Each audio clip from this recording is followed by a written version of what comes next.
In the beginning, we are shown a beautiful scene. The weather is pleasant, and amidst this lovely atmosphere, we see someone picking up a packet from the ground. In the background, the news is playing. The person who picks up the packet is now shown. As soon as he lifts it, food starts falling out from inside. A little girl who had been watching him says, "Uncle, are you a thief? Are you going to eat all those chips by yourself?" "I really love chips." The guy replies, "No, nothing like that. I'm not a thief. And if you like chips, you can have some too." Just then, the news broadcast suddenly changes. The reporter announces breaking news. A dangerous earthquake has struck near Seoul City. At the same moment, the ground beneath him starts shaking violently. Inside the shop where the guy is standing, many other people are also looking outside in shock, wondering what is happening. The scene outside the shop is shown. Something huge seems to be emerging from underground. A massive building suddenly rises straight out of the ground and shoots upward into the sky. It is so enormous that it causes destruction all around. Huge stones, dirt, and debris fall onto the shop, and the guy tries his best to protect the little girl. A while later, the entire store is shown completely buried, but the man has managed to save the child. She asks, "Uncle Thief, are you okay?" "Look behind you." He turns around and we see the huge building standing right in front of the destroyed shop. With this, the story truly begins. The man we saw saving the girl is the main character, Loki. We then learn that the same kind of mysterious building appeared not only in Seoul, but also in England and Japan. No one knows where these structures came from. Slowly, people begin calling them nightmare towers. Suddenly, many people around the world start seeing a strange floating window in front of them asking, "Do you want to become a tower walker?" Whoever clicks yes instantly becomes a tower walker, meaning they must enter the tower and fight inside it. Inside the tower, they can earn gold coins and various items. At first, everyone thought it was just a game, but soon they realized it wasn't a simple game at all. The tower walkers could see the outside world from inside the tower. Disease was spreading everywhere. Monsters were killing people and chaos had engulfed the earth. Outside one of the towers, workers are busy repairing the area when one man notices something strange at the top. A person, seemingly a girl, is standing there. People yell, asking what she is doing and warning her it's dangerous. But then her hands are shown, monstrous, claw-like, and her face looks terrifying. She lets out a horrifying scream. Instantly, more monsters emerge behind her. As they come out of the tower, they start destroying everything. People run for their lives, and even the army arrives to fight them.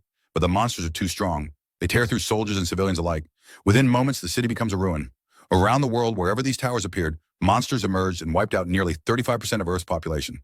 The tower walkers trapped inside could only watch helplessly as their world crumbled, unable to return. Their only hope was to climb the tower and somehow save their world. Filled with determination, humanity began its climb. Inside the tower, we see many people fighting monsters. In one scene, after defeating a monster, a group notices a giant wall blocking their path. One man tries to break it with his weapon. The wall cracks, and from inside it falls a glowing stone. This is revealed to be a regression stone, a stone that allows the user to return to the moment when the tower first appeared. They would go back in time, but their leader decides to try the stone. The moment he activates it, bright light bursts out and engulfs him until he disappears completely. The science teacher among the walkers explains that although their leader traveled back in time, he is now in a different timeline, a different universe, and will never return to their world. Many walkers now wonder whether they too should use the stone someday. But the scene shifts again. The towers across the world begin their second wave. Lightning strikes the towers and countless monsters start pouring out again. Even more than before. It seems humanity will lose even more lives this time. Some people choose to fight, while others escape to another timeline using their regression stones. One group fights a disgusting monster with tentacles killing people one by one. As more teammates flee using the stone, one man remains behind, kneeling in despair, accepting his death. But suddenly a hero arrives, a warrior with a powerful sword. He strikes the monster with a single, devastating slash, slicing it into pieces. The man who is about to die is shocked, staring at the warrior who saved him. As more powerful people arrive, someone mocks the teammates who ran away, calling them cowards. The narrator explains, some walkers always keep a regression stone with them and escape whenever they are near death, choosing safety over responsibility. But some refuse to run. They choose to stay and fight, even if it means dying. These are humanity's final hope. We are shown a group of these fearless fighters, all looking strong and determined. And leading them stands the hero of this story, Loki. With this, the series introduction ends. Subscribe for next episode. Now the scene changes.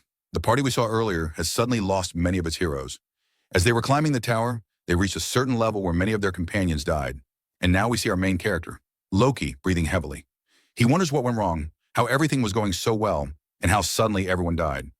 Loki is severely injured, and then we get a flashback. We see someone's hand being cut off by a samurai-like monster.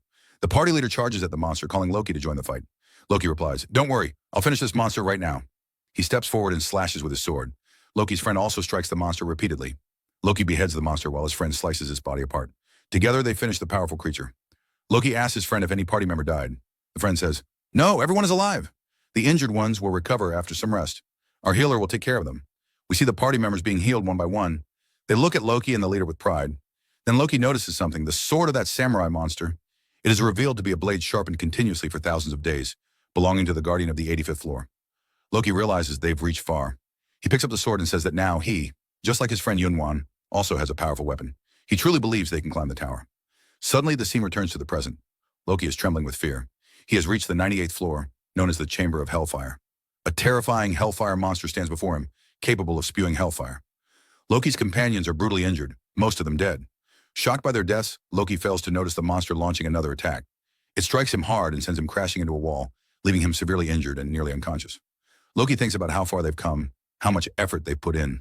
He can't let his friend's hopes be destroyed like this. The hellfire monster begins building fire in its mouth for a deadly attack. Loki wonders if this is really how he will die after coming so far. Suddenly, Loki sees someone beside the monster, his friend Yunwan, injured but still standing. Gathering what little strength he has left, Yunwan attacks the monster from behind, slashing repeatedly. He shouts to Loki, "Are you going to just lie there? Get up and help me. I can't defeat this monster alone." Yunwan keeps attacking, but the monster releases lava from its back, forcing Yunwan to jump. While descending, he decides to strike with everything he has, but the monster turns around just in time. Loki hears a scream. The monster has impaled Yunwan with its horn, piercing his stomach. He can't move at all. Loki screams in shock. The monster begins running with Yunwan still stuck on its horn and slams him into a wall. Loki is horrified. It looks like Yunwan is dead. Enraged, Loki forces himself up despite his injuries. He grips his sword and charges at the monster, determined to avenge his friend. But suddenly Loki notices a thin, glowing white thread pointing toward the monster's back, a weak spot. Confused but desperate, he decides to trust it. With immense force, Loki leaps so hard that the ground cracks beneath him. The monster notices him and tries to turn, but Loki has already reached the weak point. He strikes with a deadly blow. Moments later, silence fills the area. The hellfire monster lies dead, its weak point destroyed completely. Loki's attack was so powerful that the monster died instantly, though we still don't know what that attack truly was. Panting heavily, Loki thinks only of Yunwan. He believes his friend might still be alive. But when he reaches him, Yunwan's body is destroyed. Half his stomach is missing. Yunwan lies helpless, unable to move. He holds a small stone in his hand. Loki recognizes it and panics. Yunwan apologizes softly. Loki becomes silent, remembering how Yunwan always smiled no matter how bad things got. He was known as the Smiling Knight, but now even his smile is gone. Loki turns away from him, telling him to leave before he changes his mind. He walks away believing Yunwan is about to use the regression stone to return in time. But he didn't know. It wasn't the regression stone. Yunwan was holding an ordinary stone. Yunwan smiles and thinks, "My friend must have thought I was a coward. But I'm not like those who ran away." He slowly climbs the stairs, thinking about Loki. He believes Loki is strong enough to save their world and reach the top of the tower. He reaches an open area and sits, smiling as he remembers his friend. Suddenly, Yunwan loses balance and falls backward from the 98th floor. Only his blood remains at the spot. Falling from such a height, he is surely dead. We return to Loki. He reaches a massive door. He stops, remembering his friends. He says that he has to save the world, that he cannot stop here. He must keep moving forward. He opens the door and a burst of icy wind hits him. He steps inside the 99th floor, a world covered entirely in ice. A deadly monster awaits him, and this time, Loki is completely alone. It seems clearing this floor will take him a very long time. We see the 99th floor covered in snow. Suddenly, a dangerous sound fills the air. Our hero Loki is running. His breathing is ragged. Behind him, we see someone unleashing an ice breath attack after attack after attack hits Loki, but he narrowly avoids them. Then a huge strike rains down, spewing dangerous ice directly at Loki. It grazes his hand. Loki somehow manages to survive, and finally we see the dragon monster that guards the 99th floor enormous, and Loki stands right in front of it. The dragon's earlier attack hit Loki's hand, leaving ice forming on it. The dragon, looking at Loki, says, "You little mouse, don't you want to run any further? Are you finally going to give up?" Loki replies, "What nonsense are you talking? I'm not going to give up so quickly." The dragon seems tired of toying with him. Hearing Loki, the dragon grows angry and launches a vicious attack straight at him, which Loki again barely avoids. A little later, we cut to a cave scene made entirely of ice where Loki is hiding. The dragon's shadow passes over the cave. Maybe it's searching for him. The dragon calls out, "What's wrong? Where did you go? Are you trying to hide from the mayor again?" As it speaks, it spreads attacks around outside, but none reach Loki. We see Loki stuffing cloth into his mouth and applying a health potion to his hands. Smoke rises from them, and he winces in pain. Loki says, "I've been stuck on this 99th floor for about 10 years. Reaching up to the 98th floor was already difficult, but the 99th floor is even harder." At this point, we're told about the dragon guarding this floor. It came from Fagatown land. Loki says, "I maxed out my cold resistance, but I still can't stand its breath attack. Its breath is so cold I can't endure it. If it weren't for the items my friends left me, I'd have been dead long ago." On his body, we can see armor forming. It's a protective effect given by his friend, Unwan's RK. Loki looks at his hands and we see a bracelet called the Fire King bracelet. He closes his eyes and thinks, Seol, I miss you. Seol appears in front of him, but only as an imagined vision. Loki murmurs, forgive me. If I had been a bit stronger back then, I could have saved you. He grips the Fire King bracelet tightly. We see brief flashbacks to the past. Someone's sword shattered, and we catch a small glimpse of Seol. Remembering her makes Loki very serious. After a while, someone calls to him. Loki, still thinking of his love, responds, sorry, I wasn't paying attention. Standing before him is a blacksmith who says, tell me, are you going to try again? Loki answers, yes, I have to try. I truly think this time I'll beat it. The blacksmith says, can you really defeat it? Well, seeing your spirit makes me feel good. We learn this blacksmith is the Atops blacksmith, and everyone calls him Jay. We learn the place where Loki is staying is a town built above the 50th floor called Atops. People come and go from all levels, some alive, some dead, but none have given up. The blacksmiths here help every woker until the end. Loki tells Jay, it seems you're the last blacksmith left in Atops. Jay replies, what difference does that make? You're my customer and I'll serve you till the end. Jay says he's heard supply lines from the lower floors have stopped coming. Because of that, Jay can't help much. He thinks they have only a few months of supplies left. Listening, Loki isn't surprised. He knows few people remain alive in the tower. Most people must have died long ago. Loki says he doesn't even know what year it is anymore. 10 tower impacts have already happened on Earth. 10 waves of monsters. And after some time, people stopped worrying. If they were going to die, they would die. So people tried to live however they could. Loki thinks maybe no humans survive outside the tower. Perhaps the only humans left are inside the tower. Jay suddenly stops working and asks Loki if he's ever seen anything strange while climbing the tower. Loki remembers his journey. He says, when we first found the regression stone, I saw some strange writing on a wall. A tower inside a tower, a nightmare inside a nightmare. Loki doesn't know what it meant. He thinks someone wrote it to drive people mad. Jay asks, what did that saying mean? Loki clutches his head and says, don't ask me about that. Suddenly, Jay mentions that the old woman Hiren, who worked at the potion shop, has disappeared. It's been a few days since she left. Loki thinks people disappear for two reasons. Either they used the regression stone to go back into the past, or they were killed. Jay keeps working without much reaction. Loki watches Jay and then asks, Jay, teach me some of your blacksmith skills. Jay is shocked, but it seems he really wanted to teach Loki. Loki smiles and watches him. The scene changes again. Loki is back on the 99th floor. We see his feet and then the huge dragon in front of him, which says, so you crawled out of your hole. Honestly, in the whole history of the towers, no one has ever tried to solo the 99th floor. What the dragon means by all towers will be revealed in later episodes. The dragon says, human, I admit you're capable. Hearing praise from the monster, Loki smiles and says, I think this might be the last time someone praises me. 99th floor's most dangerous monster. Loki tells the dragon, you're in for a bad time. I'll finish you soon. The dragon replies, you won't succeed. No matter what you do, you cannot kill me. Loki draws his sword and says, fine. Then come here. Let me show you whether I can kill you or not. Loki notices that the ice armor on the dragon's body is slowly cracking. The dragon, insulted, prepares its ice breath attack and declares he won't speak. Loki will die today. As the dragon charges its ice breath, Loki rushes forward and seems about to leap into the dragon's mouth, as if trying to pierce its belly. What happens next will be revealed in the next scene. Suddenly, massive explosions start shaking the entire floor. The dragon's ice breath spreads everywhere, freezing the ground as another violent blast erupts. Drops of blood hit the ground, and then we finally see the truth. Loki, as always, is getting beaten brutally by the dragon. But this time the damage is far worse. Even so, Loki is still trying to move his body somehow. Seeing this, the dragon mocks him. So, you still refuse to give up? Fight me all you want, but it won't change anything. Hearing these words, Loki begins imagining things. He sees all his friends dead, their hands reaching out to him, as if pulling him toward them. He can't tell if they're dragging him down with them or pleading. Their faces appear close to his, saying, Loki, you must do this for us. We all gave our lives climbing this tower. You are our last hope. You cannot die here. All these memories flood Loki's mind. Loki then replies, you little mutt, you talk too much. Suddenly, Loki draws his sword. Ice had already formed all over his body, but he shatters it with a single swing. Then he launches at the dragon with rapid, continuous stab attacks, one after another. The dragon laughs. Is stabbing all you can do with that sword? Did you never learn anything else? You should just surrender. You'll never defeat me with such a pathetic technique. Loki then starts narrating his past. He explains that he began climbing the tower much later than everyone else. Because of this, he missed out on all the basic skills and hidden classes that had already been taken by other players long ago. With nothing left for him, he stopped caring about acquiring skills and focused on only one thing, stabbing. He practiced his stab attack endlessly. He trained so obsessively that he performed his stab attack 50 million times. Thanks to this insane training, many monsters became easy to defeat. He mastered stabbing. With time, he noticed changes. His thrust became faster, stronger, and more powerful. Even a single stab carried immense force. His technique was no longer a simple movement. It had evolved into a hidden skill, but since he created it through practice, it wasn't registered as an official skill, meaning it cost him no mana and he could use it endlessly. The story returns to the present. Loki is still stabbing the dragon relentlessly again and again, but his attacks aren't even scratching the dragon's scales. Loki explains that to give the dragon even a tiny scratch, he must stab the exact same spot 100 times.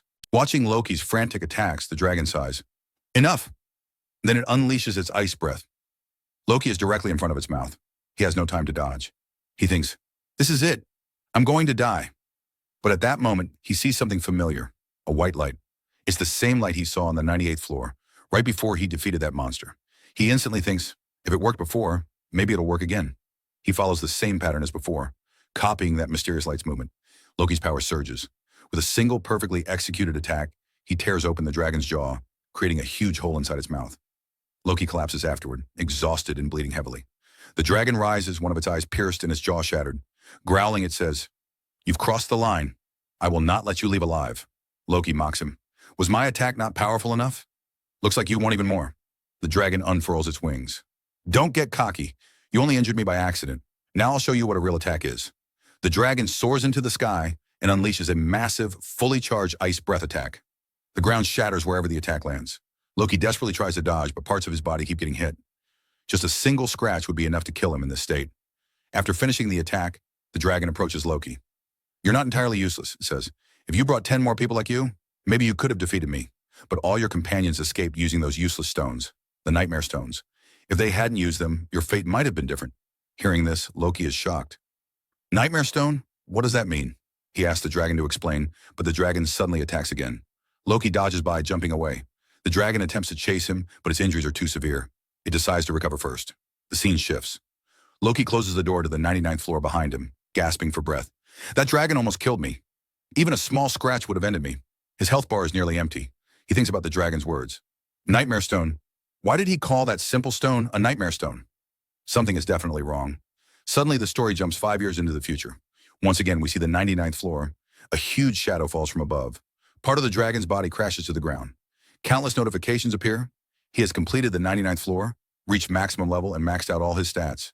We see Loki sitting on top of the giant dragon's corpse. He finally defeated it after 5 long years. But the dragon is still barely alive.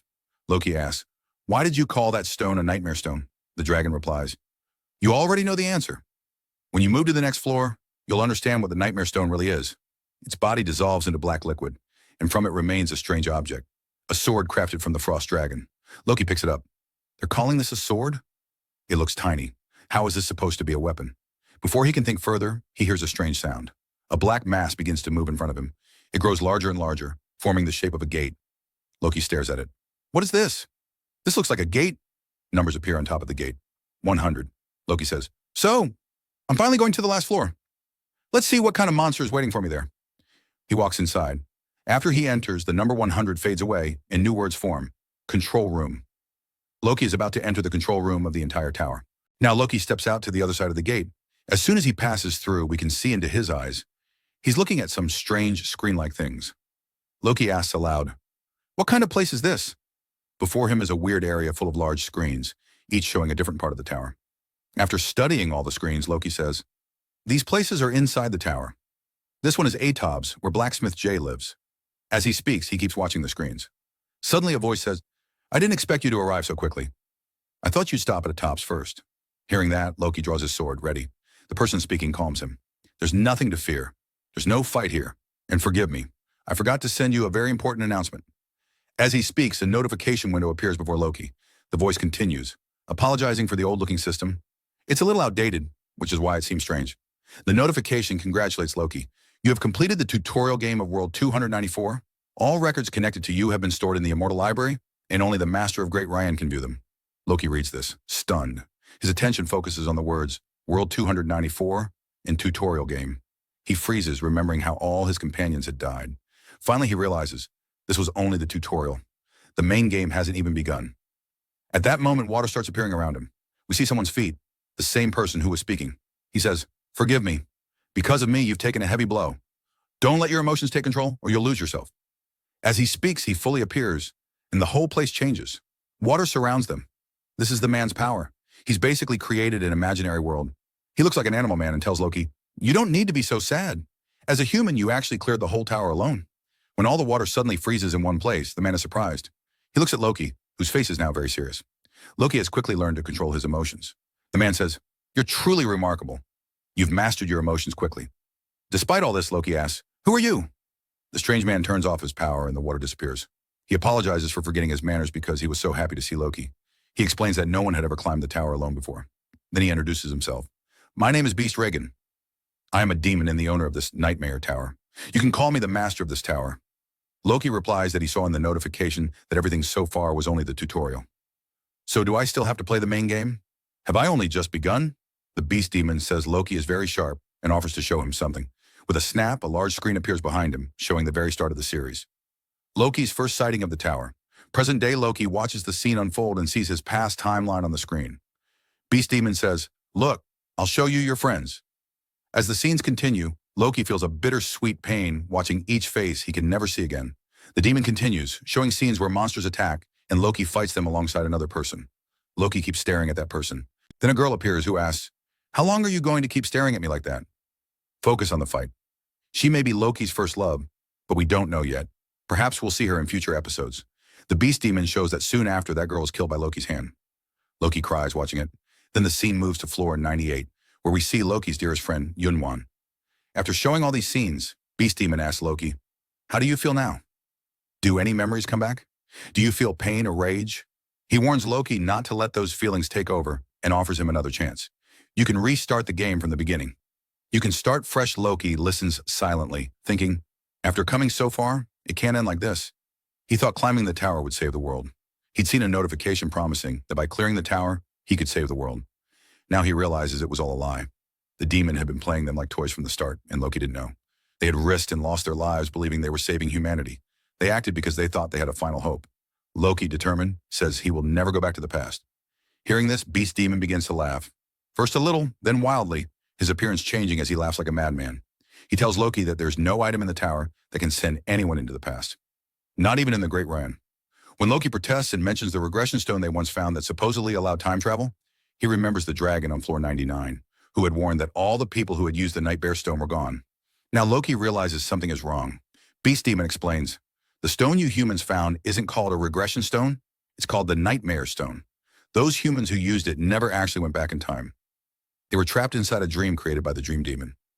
I never thought humans would be so desperate to go back in time. You're unique. You all tried to go back in time one by one, but no one ever actually did." Loki concedes, "Yes, you're right." The Dream Demon says, "Fine, I'll send you into the main game. Get ready. This world will fully reset. You aren't going back in time. Think of it as your game restarting, but you will retain all your memories." A notification appears.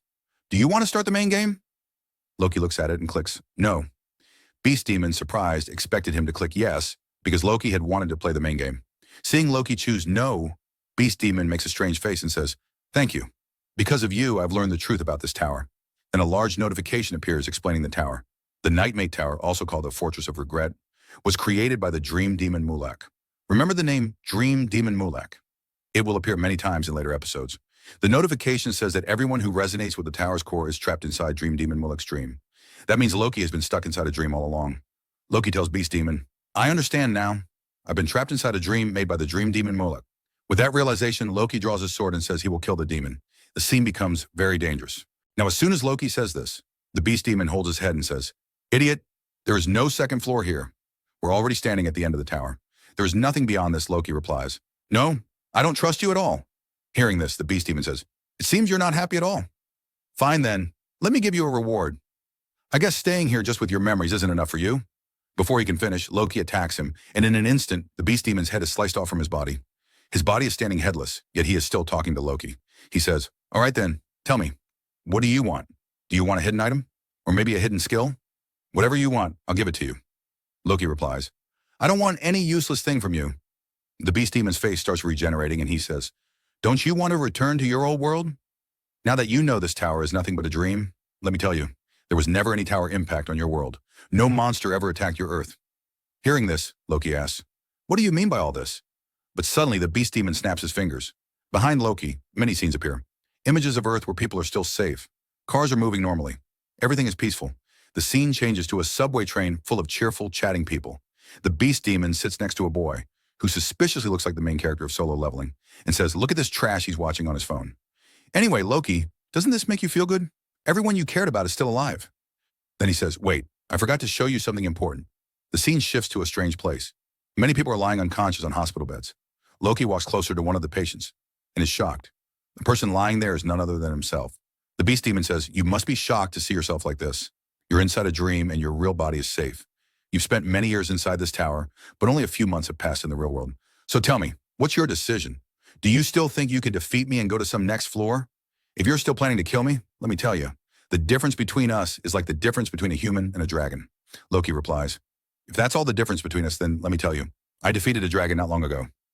Killing you won't be that hard. Hearing this, the beast demon becomes furious and says, you're still talking nonsense.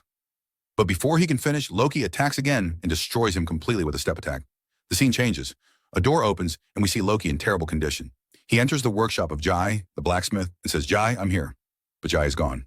No one is there anymore. So Loki repairs his sword by himself. Jai had taught him blacksmithing before leaving, so Loki could now craft his own weapon. Loki says, it has been almost 73 days. Every day I try to defeat him, but for some reason, I can't even scratch him. Yet he never kills me either. I don't know why, but he never tries to finish me off. No matter how many days it takes, even if it takes years, I will definitely defeat him someday. The beast demon is seen nervously biting his nails and muttering, you must stay patient. I can't kill such a valuable product carelessly. This is the most special product I've ever found. A rare case. Even gods want to buy him. Even demons want him. If I sell him at a high price, I can repay all my debts. Then the door opens again. Loki enters and attacks him once more. The beast demon easily blocks it and says, what are you doing? Aren't you tired? So many days have passed. Stop this nonsense and go to the main game already. You're driving me insane. He snaps his fingers again. A strange mirror-like wall rises in front of Loki. Inside the reflection, Loki sees something terrifying behind him. The beast demon. Loki attacks behind him, but the beast demon also strikes, slamming Loki through the mirror wall, shattering it. The beast demon grabs Loki by the neck. Loki coughs blood, struggling to escape. The beast demon loses patience and shouts, why are you doing all this? Tell me, I can give you any hidden skill, any hidden item. Just accept them and stop this nonsense. Loki replies, I will kill you and go to the next floor. The beast demon says, you keep repeating the same thing. I told you that there is no next stage, only the main game. Loki thinks to himself, something is definitely going on. If I hold him off long enough, I'll find something. Later, the beast demon sits calmly and says, all right, Loki, I'll tell you everything. Your universe isn't alone. There are many dimensions. Your Earth is a small branch of the Great Realm. Through the Night Tower, you gain skills and items to adapt to life in the Great Realm. Demons like me assist walkers like you, guiding you to the Great Realm. Loki asks, why do you do all this? The beast demon says, well, that's hard to explain. I don't think you'd care about me. You want something else? He snaps his fingers again. The surroundings change completely. He says, don't you want to know why out of all universes, your world was chosen for the Night Tower? Don't you want to know why this is happening to humans? Loki listens carefully. The beast demon says, honestly, I just randomly chose your world. Loki says, that's enough. I don't want to know anything else. Just tell me why you run this Night Tower. Why do you do this kind of work? Hearing this, the beast demon becomes silent. Then he awkwardly says, oh, I just volunteer here. Demons love volunteering. There's a place called Paradise where walkers and demons live happily together. Other demons even help walkers. But Loki isn't listening. His eyes are fixed on something above the beast demon's head. A strange message is floating above him. This message is from your master. Tell me, is the product ready yet? Even if he refuses to advance, do not kill him. Just manipulate him and convince him somehow. Loki sees this and understands everything. The beast demon is stalling him, wasting his time, lying nonstop. So now we are suddenly shown some scenes from the past. Here we can see Loki's status window. All his stat points are completely maxed out. Loki himself is sitting somewhere, staring at it. His entire body is bleeding, but he seems to be drinking some potion, most likely a healing potion, to heal himself. After drinking it, Loki says, all my abilities and stat points have already reached their maximum, yet I still can't defeat him. Every time he beats me brutally, and every time I lose, I'm forced to come back. I don't understand what is happening anymore. I don't think a human can ever defeat a demon. It feels like everything is happening because of this world system. Because of the system, I can't grow any further. As Loki says this, he suddenly feels something strange inside his body. His body and senses feel weird. Feeling this sensation, he suddenly jumps up and says, what was that? I just felt something really strange. But what could it be? Loki looks ahead and he sees many tiny particles floating around. He asks, what are these things? Am I hallucinating? Am I too exhausted? Is that why I'm seeing such strange things? He touches one of the particles and it instantly shatters into pieces. Loki says that these particles look very strange. Some look like smoke, some look like sugar cubes. Sometimes they are solid, Sometimes they're extremely soft. He wonders why he's able to see them. Each particle has a completely different shape. He says each particle must mean something. Maybe these are the tiny matters that make up the world. The entire world might be made from these tiny particles. With this, the scene returns to the present. Some strange words appear. Loki's eyes are locked onto them. Loki asks the beast demon, "Tell me, who are these masters you work for? Are they kings of some kingdoms?" Hearing this, the beast demon says, "Looks like you're finally getting interested. Fine, I'll tell you. All those masters are the greatest rulers of the great realm. You can think of them as kings. People who complete the tutorial and then finish the main game finally get a chance to enter the great realm. All the masters then recommend them into their own parties." Loki asks, "Recommend into their parties? What do you mean?" The beast demon explains, "Your future depends on which master you choose. If you do as I say, I can send you to a really good master. Your future will be amazing. But before all that, you must follow my instructions. First, you must enter the main game." After hearing everything, Loki says, "You sound like someone trying to sell insurance." The beast demon replies, "No, no. I'm actually a very good person." As he talks, Loki keeps seeing strange words forming and disappearing above the beast demon's head. Loki says, "All right then. After about 10 days, I'll do exactly what you say, and I'll leave this place." After saying this, Loki leaves. 9 days pass. Loki keeps training continuously.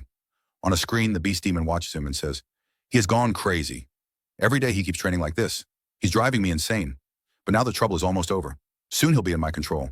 If only I had bought a better tower from the start, things would have been easier. That bastard tricked me. I had to suffer so much because of him." We then see past scenes where the beast demon is buying this tower from someone. The seller says, "This tower was created by a highly expert dream demon named Mulak. You'll hear a lot about him later." The beast demon replies that he thought it was made by an expert, but after buying it, he realized it was trash. A first-generation tower. He complains that the latest towers allow the owner to control everything, and even force a walker into the main game. But in this first-generation tower, only the walker can decide. Until the walker chooses the main game, the owner can do nothing. All choices belong to the walker. He says that if he had more money, he would have bought a newer tower. But it's fine. All his troubles will end tomorrow, the last day when Loki agrees to everything. The scene shifts. A notification appears describing the Tree of Illusion, explaining what will happen if someone leaves its roots and moves forward. There's also information about the Great Tree Realm. The Great Realm has 12 massive regions where the 12 great masters live. Loki reads everything. Another notification appears saying that World 294's tutorial has ended and asks whether he wants to finish it and enter the main game. Loki and the beast demon appear. The beast demon says, "You must have read everything. It will help you a lot," Loki thanks him. The beast demon says, "All right then, let's finish the tutorial. Kill it quickly and we'll end the tutorial." Loki says he understands. Well, the beast demon gets emotional, saying he has waited so long for this day, he can't control his tears. But suddenly, his entire face explodes. Loki has attacked him. The beast demon shouts, "Loki, what do you think you're doing?" Loki stands seriously and says, "Isn't it obvious? I'm going to keep attacking you until you die. I won't stop." He continues his rapid step attacks. The beast demon's body keeps tearing apart again and again. Loki explains that ever since he started seeing those strange particles, he has felt something awakening inside him. He feels something changing within his step attacks, like some hidden growth increasing with each strike. As he says this, the beast demon suddenly attacks with his claws. The claws come close to Loki, but there is a flash of light. Loki strikes again, completely obliterating the beast demon's arm and body. Loki says he finally feels alive, as if something inside him is awakening. Suddenly, a formation appears under his feet. Black tentacle-like things rise and attack him. The beast demon says, "This is the black iron wood of floor 91. You won't be able to cut it." His body regenerates, though his arm grows slowly. He says, "I've never met a human like you. If you were never going to listen, you should have told me earlier. I would have killed you right from the start." The beast demon traps Loki. Loki asks what he plans to do, reminding him that the game cannot end without his consent. The beast demon says, "True, but there's something I never told you. If a walker reaches the 100th floor and refuses to enter the main game, the tower gives them only 100 days to decide. After 100 days, they're automatically forced into the main game, and you're close to the deadline, so I just need to keep you trapped." The beast demon starts leaving, but Loki says, "Your name is Beast Demon, but in the great realm, everyone knows you as a betrayer." The beast demon freezes. Loki continues, "You're 784 years old. You've traveled across 128 worlds. You spent your whole life cultivating, producing products." The beast demon is shocked and asks how Loki knows all this. Loki doesn't stop. He says, "I know who you plan to hand me over to after I finish the main game. The Master of Darkness, one of the 12 great masters." The beast demon panics and asks, "Who are you?" We then see Loki's point of view.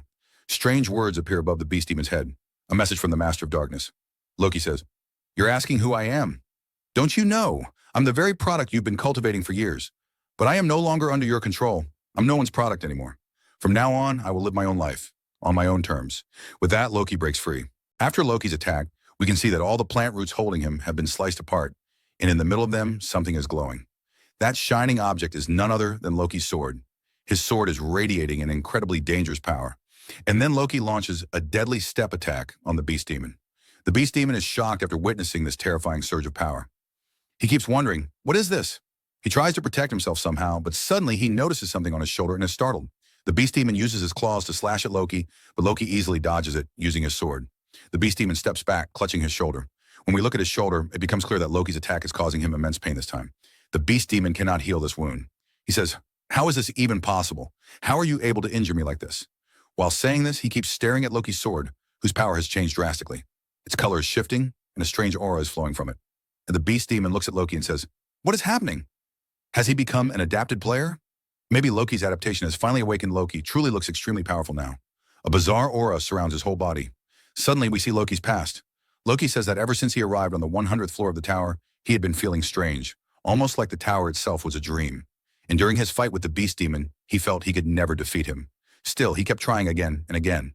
He kept asking himself, can a human really defeat a demon? Because of these doubts, the world around him began to change. Then he started seeing strange words floating above the beast demon's head. After reading the messages, Loki says he finally understood everything. His doubts disappeared. He finally understood the true meaning of his step attack. Loki launches another powerful step attack at the beast demon. The attack is so intense that the beast demon struggles to stop it. Even his power seems insignificant compared to Loki's. The beast demon begins to weaken rapidly and screams, "Activate my link power immediately!" A notification appears, stating that his power has been temporarily increased. The beast demon's body transforms into a much more terrifying form. His power multiplies. He says, "Loki, now I won't spare you. If you want to survive, surrender." He attacks Loki relentlessly. This time, Loki starts having difficulty. The beast demon's claws leave deep scratches on Loki's body. The beast demon says, "Loki, I'm impressed. Your trial is barely over, and you've already adapted. But remember, you're still human. You don't get overwhelming power in the first adaptation. You cannot stand against the beast demon." The beast demon injures Loki brutally. Loki, badly hurt, wonders if it will all end right here. His grip on his sword loosens, and he feels himself collapsing. But then suddenly Loki says in his mind, "No, I will not give up so easily." He grabs his sword tightly again. We then see a number appear. Loki has used his step attack 9 billion times in his life. If he uses it 10 more times, his total will reach 10 billion. Loki begins launching continuous step attacks at the beast demon, pushing him back. We see the counter climbing. Finally, only one last attack remains to reach 10 billion. Loki strikes. The beast demon yells, "You're only hurting yourself. You can attack me all you want. You'll never harm me." But Loki's final step attack completes the count. He reaches 10 billion uses. As soon as this milestone is reached, something strange happens in Loki's eyes. A bright light appears and keeps growing. Loki says, "Finally, I've surpassed human limits. This system was holding me back. But the rules of this world, all of them are disappearing before me. Now I finally understand myself. I've left my old self behind, and for the first time, I can truly feel what it means to be human." A massive transformation begins within Loki. He gains a new power called Oblivion. Loki says, "Now I understand everything. The things I couldn't feel before, the things I couldn't comprehend, now they all make sense." The beast demon keeps attacking, but Loki easily dodges everything. His power grows rapidly. Loki says he now understands the strange lines he once saw in the tower. On the 98th floor moss, on the 99th floor dragon, and the thread-like links connecting them. They were connections tying those beings to the tower. He realizes the beast demon is also linked to the tower. Loki launches another strike. This time it feels like an enormous divine figure appears behind Loki, attacking alongside him. Seeing this, the beast demon trembles and says, This shouldn't be possible. He hasn't just adapted, he's awakened." Loki attacks again, making the beast demon scream. The demon barely protects his face. Loki's speed suddenly surges. He appears right in front of the beast demon, aiming for his chest or face. The step attack hits directly, making the beast demon cry out in agony. Loki stands before him and says, "Listen carefully. We humans are not things you can easily trade. We're not your products whose value you can decide. You have no authority over us." In front of Loki, the beast demon's original body collapses, leaving behind only a tiny form. Loki places his sword on its face and says, "I'm done playing your stupid game. I will no longer follow your rules. I'm going to destroy this entire tower." Loki looks upward and says, "After destroying your tower, I will go to the next floor, and I'll keep moving upward until I finally see the world created by demons like you." Suddenly, mirror-like structures start falling from above. It seems as if the tower is beginning to break. Loki's status window appears, but everything inside it is blank. The tower can no longer calculate Loki at all. Loki prepares to destroy the tower and move upward. The beast demon cries, "Please stop! There is no next floor. I told you many times that there is no floor above this." The mirrors above completely vanish, revealing huge walls. Loki says, "You're lying. I know there is another floor. I'm not saying this randomly. I saw something written on the 78th floor, and the same thing on the 66th and the 47th. Those messages said that all nightmare towers are nothing but a terrible dream that began at the top of the Tree of Illusion. Loki says he believes these messages were left by the one who created the tower, the dream demon Muluk. According to him, they are currently in the roots of that tree. And where there are roots, there must also be a trunk and a full tree. Loki raises his sword upward. The dream demon cries, "What are you doing?" Loki replies, "I'm breaking this ceiling and escaping these roots. I will climb the full Tree of Illusion." Loki unleashes a devastating attack toward the ceiling.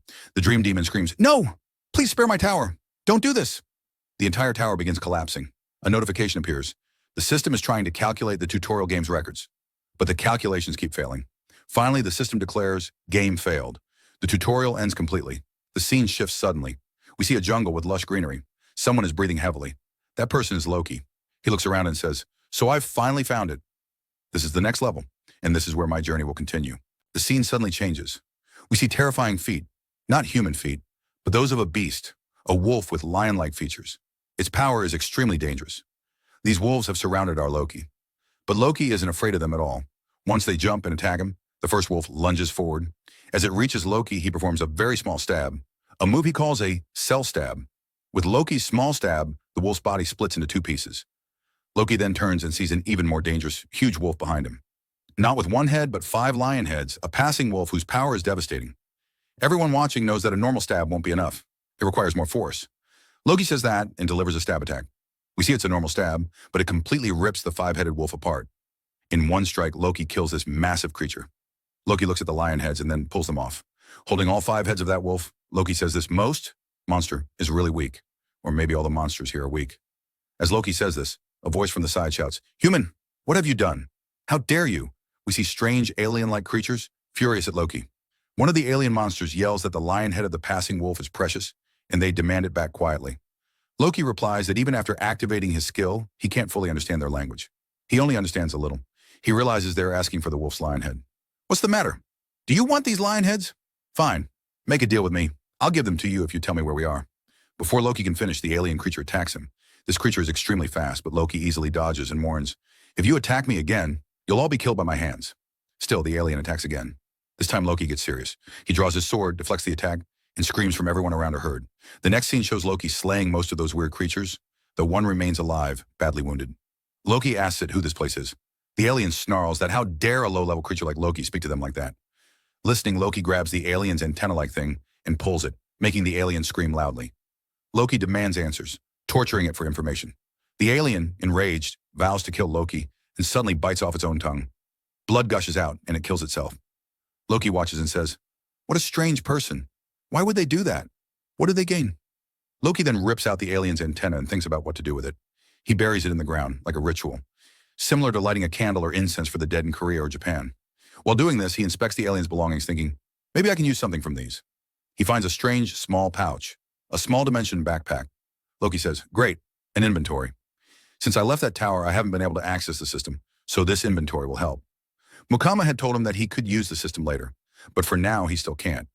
Even so, with his suspicion skill, he can read item information. He notices odd stones nearby and realizes they're called stones of flesh and soul.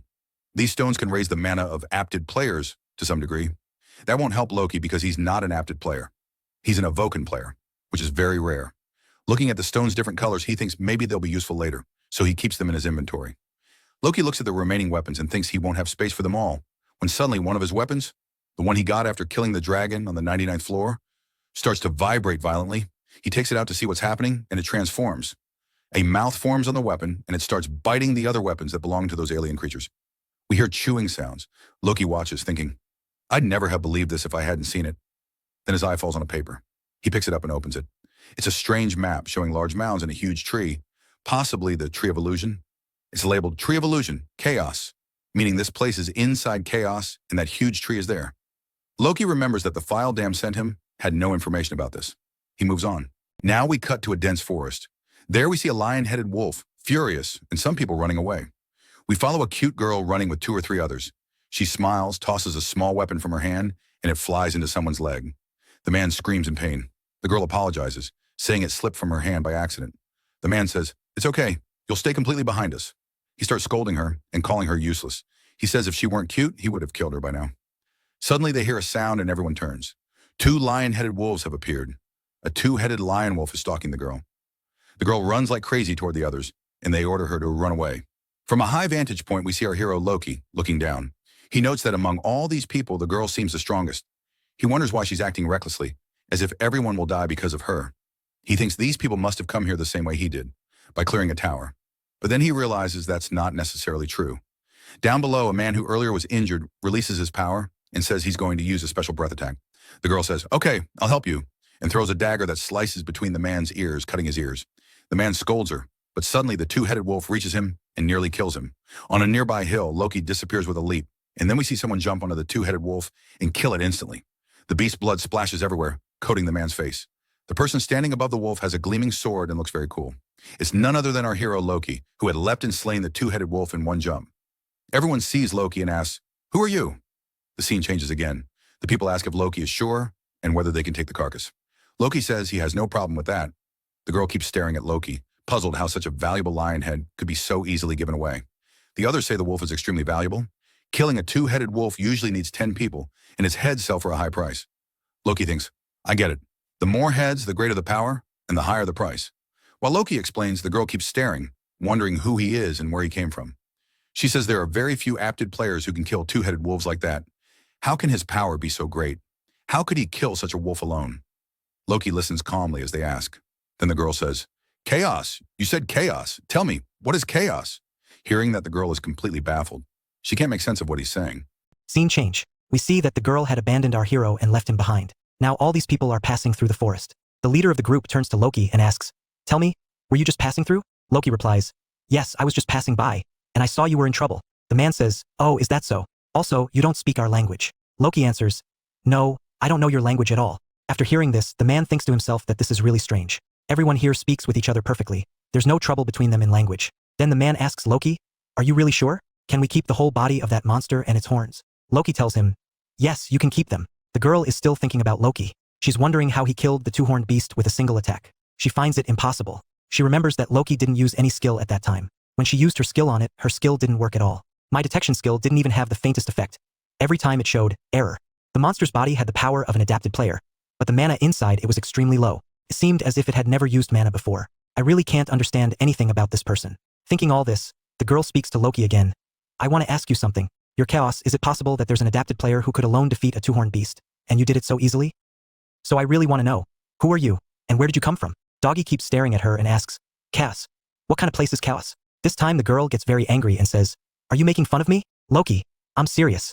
Loki answers calmly, "No, I'm not joking." She snaps, "Then how can you talk such nonsense?" He stays completely calm. She says, "It seems like you don't understand what I'm saying. Should I speak to you slowly? Maybe then you'll understand." The man says, "No, that's not necessary. However you speak, I can understand you."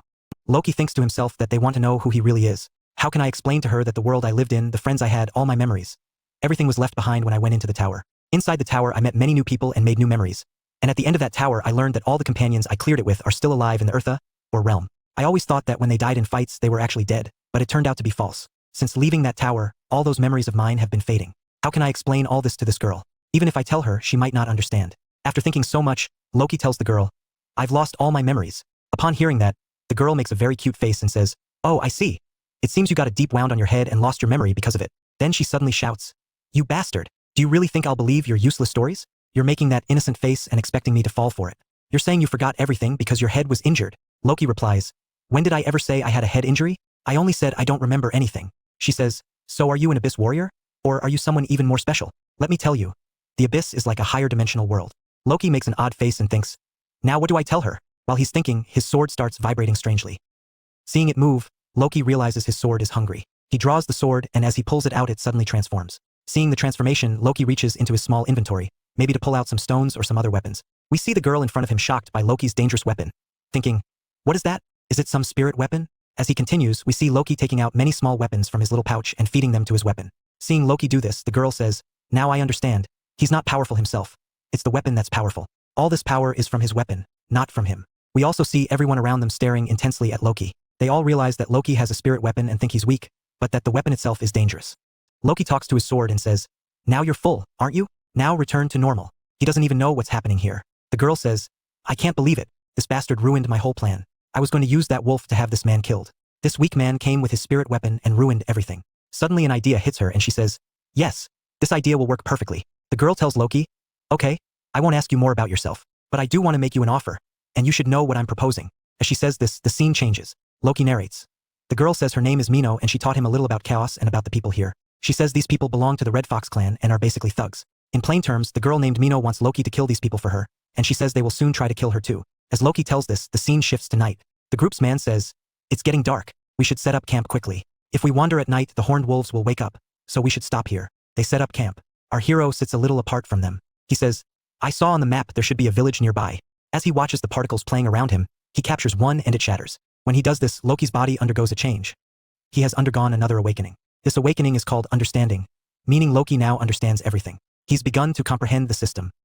Because of this awakening, he suddenly can hear the voices of the people around him. They're saying this strange man has no mana, so he might be weak. It seems that when he defeated the two-horned beast, it was the power of his weapon, not his own power. Someone nearby says, yes, you're right. To get a spirit weapon, you must go to the abyss. You're talking about the branches of the tree of illusion. Loki listens from a distance and after hearing this says, so that's why they let me join them. They'll be shocked when they find out my spirit weapon didn't come from the tree of illusions branch but from its roots, from the lower world. And the beast demon had said that his weapon was worthless, but these people are saying spirit weapons are very valuable. Still, Loki thinks his weapon isn't special at all and doubts anyone would try to take it. Also, he feels this place isn't the great real he wants to go to. As Loki speaks, the scene changes. We see many people running. Suddenly someone comes running out of the bushes straight toward Loki. It's Mino. Mino yells, run, what are you doing? Don't you know they're behind you? Where's your sword, the one you were feeding earlier? Use it. Kill them. Loki replies, the sword you're talking about isn't with me. I gave my sword to someone because he said he would stand guard at night and he has no weapon. Hearing this, Mino becomes furious. You idiot. You actually gave away your spirit weapon so easily. You're so foolish. Then the group's leader appears and laughs. You idiot. Thanks a lot for giving us that weapon. We see that this man has called many others from his group. Seeing this, Mino becomes angrier and says, these people really want to kill us, just for a weapon. Furious, Mino prepares for battle. Loki says, so finally I'll see this girl in action. I'll see her use her power. As he says this, the whole group charges to attack Mino and Loki. Seeing them coming, Mino strikes. Her shock attack is extremely dangerous. She throws her dagger so fast it hits two heads at once, killing them. A third man is struck squarely in the center of his head by Mino's dagger. In no time she kills 3 people at once. Taunting them, she says, sorry. Seems my little attack killed 3 of you. You really made me angry. Now my mind is broken and I won't leave any of you alive. She pulls out many more daggers and they all float in the air. She says she had been hiding her power for a long time, but they forced her to use it. Fine, now you will all be killed. Before showing the rest of the action scene, I want to explain something. Loki's second awakening, the one called understanding, lets him understand the system properly. Because of this awakening, he can now also read his enemies' minds.